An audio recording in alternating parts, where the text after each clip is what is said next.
SM Store, amanah dalam muamalah.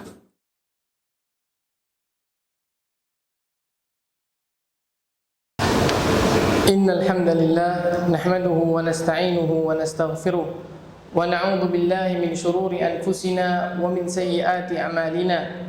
Man yahdihillahu fala mudilla lahu wa man yudlil fala hadiya lahu. Asyhadu an la ilaha illallah wahdahu la syarika lahu wa asyhadu anna Muhammadan 'abduhu wa rasuluh. Ya ayyuhalladzina amanu taqullaha haqqa tuqatih wa la tamutunna illa wa antum muslimun. Ya ayyuhan nasu taqu rabbakumul ladzi khalaqakum min nafsin wahidah wa khalaqa minha zawjaha wa batha minhuma rijalan katsiran wa nisaa'a wattaqullaha alladzi tasaaluna bihi wal arham innallaha kana 'alaykum raqiba. Ya ayyuhalladzina amanu taqullaha wa qulu qawlan sadida yuslih lakum a'malakum wa yaghfir lakum dhunubakum wa man yuti'illaha wa rasulahu faqad faza fawzan 'azima. Amma ba'd, fa inna asdaqal hadithi kitabullah wa khairal hadi hadi Muhammadin sallallahu alaihi wasallam wa syarral umuri muhdatsatuha wa kullu muhdatsatin bid'ah wa kullu bid'atin dhalalah wa kullu dhalalatin finnar. Ma'asyiral muslimin rahimani wa rahimakumullah. Pertama-tama marilah kita panjatkan puji syukur kehadirat Allah Subhanahu wa taala karena berkat limpahan rahmatnya serta taufiknya kita bisa hadir pada siang hari ini untuk melaksanakan salat Jumat secara berjamaah. Kemudian salawat serta salam semoga selalu tercurahkan kepada junjungan besar kita Nabi Muhammad sallallahu alaihi wasallam beserta para keluarga beliau, para sahabat beliau dan para pengikutnya yang mengikuti sunnah beliau hingga akhir zaman. Ma'asyiral muslimin rahimani wa rahimakumullah. Dunia adalah darul bala wal ibtila. Dunia adalah tempat yang penuh dengan ujian dan cobaan. Maka seorang mukmin hendaknya ia menyadari bahwasanya ia pasti ditimpa oleh musibah dan ia pasti diuji oleh Allah Subhanahu wa taala. Allah Subhanahu wa taala berfirman dalam surat Al-Ankabut ayat yang kedua dan yang ketiga, A'udzubillahi minasyaitonir rajim. Ahasiban nasu ay yutraku ay yaqulu amanna wa hum la yuftanun wa laqad fatanna alladhina min qablihim falaya'lamanna Allahu alladhina sadaqu wa laya'lamanna al-kadhibin. Kata Allah Subhanahu wa taala, apakah manusia mengira mereka akan dibiarkan mengatakan kami beriman dan mereka tidak diuji? Sungguh kata Allah Subhanahu wa taala, kami telah menguji orang-orang yang sebelum mereka dan Allah pasti mengetahui orang-orang yang benar ucapannya dan orang-orang yang berdusta. Dalam ayat yang lain, dalam surat Al-Baqarah ayat yang ke-155, Allah Subhanahu wa taala berfirman, "Wala nabluwannakum bi syai'in minal khaufi wal ju'i wa naqsin minal amwali wal anfusi was thamarat wa basyyiris sabirin." Kata Allah Subhanahu wa taala, sungguh kami akan menguji kalian dengan rasa takut, dengan rasa lapar, dengan kurangnya harta, jiwa dan buah-buahan, dan berilah kabar gembira bagi orang-orang yang bertakwa. Maka kewajiban seorang mukmin apabila datang musibah dan ujian, hendaknya ia kembali kepada Allah Subhanahu wa taala. Ia tidak meminta pertolongan kecuali hanya kepada Allah Subhanahu wa taala.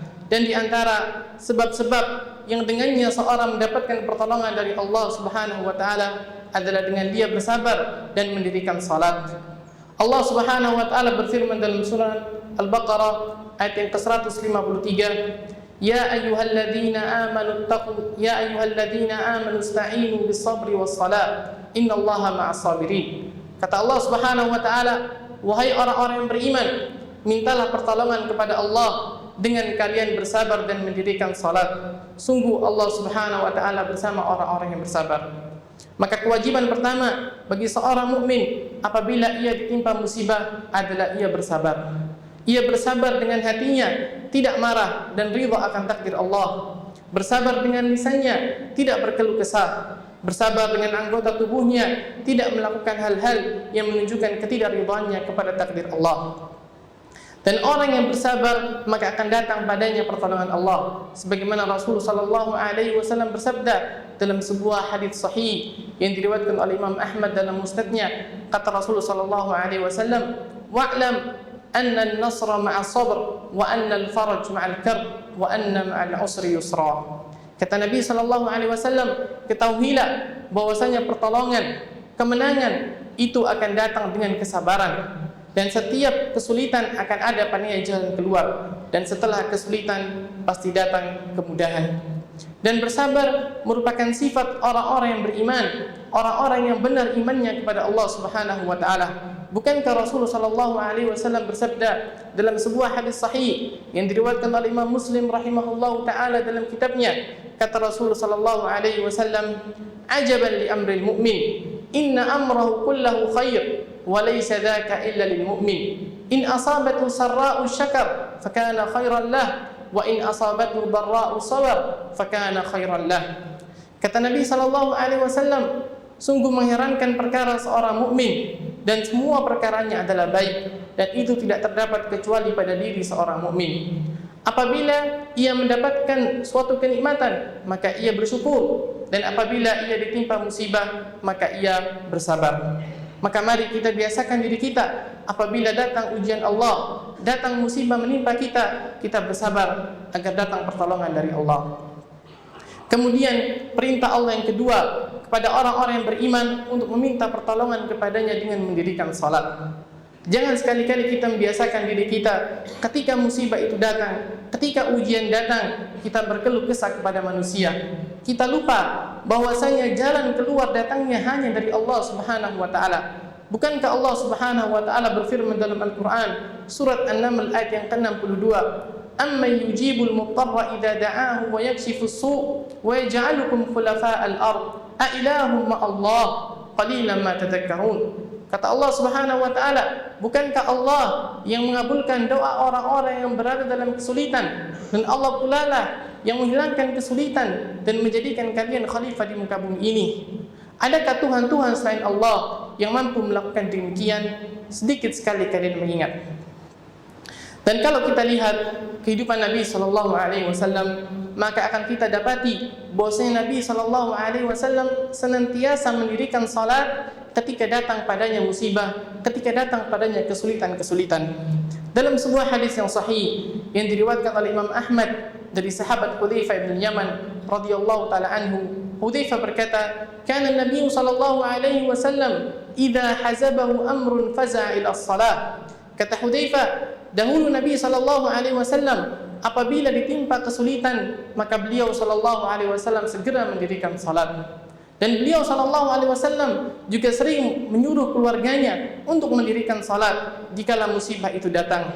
Dalam sebuah hadis yang diriwayatkan oleh Imam Al-Baihaqi dalam kitab Syu'abil Iman dari Thabit Al-Bunani rahimahullah, beliau berkata, "Kana Nabi sallallahu alaihi wasallam idza nazalat bi ahlihi al-khasasah nada ahlahu ya ahla sallu sallu." Kata Thabit Al-Bunani rahimahullah taala, dahulu Nabi sallallahu alaihi wasallam apabila keluarganya ditimpa kesulitan, kekurangan harta, maka beliau sallallahu alaihi wasallam memanggil keluarganya dan mengatakan, "Wahai keluargaku, salatlah kalian, salatlah kalian." Dan beliau sallallahu alaihi wasallam juga senantiasa menyuruh sahabat-sahabatnya untuk senantiasa mendirikan salat dikala musibah itu datang, dikala ujian datang. Ketika terjadi gerhana matahari pada zaman Nabi sallallahu alaihi wasallam, maka Rasulullah sallallahu alaihi wasallam mengumpulkan sahabat-sahabatnya dan mendirikan salat. Kemudian beliau sallallahu alaihi wasallam bersabda dalam sebuah hadis yang sahih yang diriwayatkan oleh Imam Bukhari dan Muslim, kata Nabi sallallahu alaihi wasallam, "Inna asy-syamsa wal qamara ayatan min ayatillah la yankashifani li mauti ahadin wala li hayatihi fa idza ra'aytumuhuma fad'u Allah wa sallu hatta yankashifa ma bikum." Kata Nabi sallallahu alaihi wasallam, sungguh matahari dan bulan adalah tanda-tanda kebesaran Allah, dan tidaklah terjadi gerhana matahari ataupun gerhana bulan karena kematian seseorang ataupun karena kehidupannya. Dan kata Nabi sallallahu alaihi wasallam, apabila kalian melihat gerhana matahari ataupun gerhana bulan, maka berdoalah kepada Allah dan salatlah kalian sampai Allah Subhanahu wa taala menghilangkannya dari kalian. Begitu pula ketika terjadi kekeringan di zaman Nabi sallallahu alaihi wasallam, para sahabat mengadu kepada Nabi sallallahu alaihi wasallam, maka Rasul sallallahu alaihi wasallam mengumpulkan sahabat-sahabatnya dan melaksanakan salat istisqa sampai Allah Subhanahu wa taala menurunkan hujan. Dan beliau sallallahu alaihi wasallam juga menyuruh sahabatnya apabila salah seorang di antara mereka melihat dalam tidurnya sesuatu yang tidak ia sukai, Nabi sallallahu alaihi wasallam menyuruhnya untuk mendirikan salat. Dalam sebuah hadis yang diriwayatkan oleh Imam Muslim rahimahullahu taala, Nabi sallallahu alaihi wasallam bersabda, "Fa in ra'a ahadukum ma yaqra falyakum falyusalli wa la yuhaddits bihan nas." Kata Nabi sallallahu alaihi wasallam, jika salah seorang di antara kalian melihat dalam tidurnya sesuatu yang tidak ia sukai, maka hendaknya ia bangun dan mendirikan salat, dan janganlah ia menceritakannya kepada manusia. Dan masih banyak lagi hadis-hadis Nabi sallallahu alaihi wasallam yang menunjukkan bagaimana Rasul sallallahu alaihi wasallam apabila ditimpa musibah atau mendapatkan kesulitan, beliau segera mendirikan salat. Maka mari kita jadikan salat ini sebagai sebab untuk kita mendapatkan pertolongan Allah Subhanahu wa taala. Aqulu qauli hadza wa astaghfirullah li wa lakum wa li sa'iril muslimina min kulli dhanbin wa khati'ah fastaghfiruhu innahu huwal ghafurur rahim.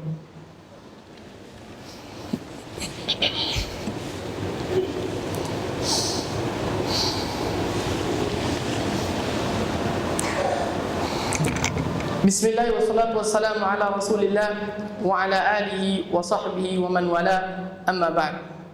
Kalau ma'asyarul muslimin rahimani wa rahimakumullah, kalau kita melihat kehidupan para salaf terdahulu, maka akan kita dapati para salaf dahulu senantiasa mendirikan salat apabila musibah atau ujian atau kesulitan hidup datang menghampiri mereka. Kita lihat bagaimana Al-Imam Al-Bukhari rahimahullahu taala, Amirul Mukminin fil hadis, beliau rahimahullahu taala tidak pernah memasukkan satu hadis pun ke dalam kitabnya kecuali setelah beliau melaksanakan salat 2 rakaat.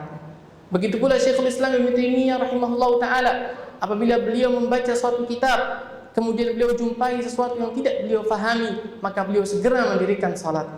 Dan dikisahkan pula kisah salah seorang muhaddits yang bernama Muhammad Ibnul Muthanna, yang mana beliau rahimahullahu taala adalah gurunya Imam Bukhari, gurunya Imam Muslim, Abu Dawud, An-Nasa'i, Tirmidzi, dan ulama-ulama lainnya. Dikisahkan beliau rahimahullahu taala dijuluki Az-Zaman. Az-Zaman artinya orang yang tidak bisa berjalan.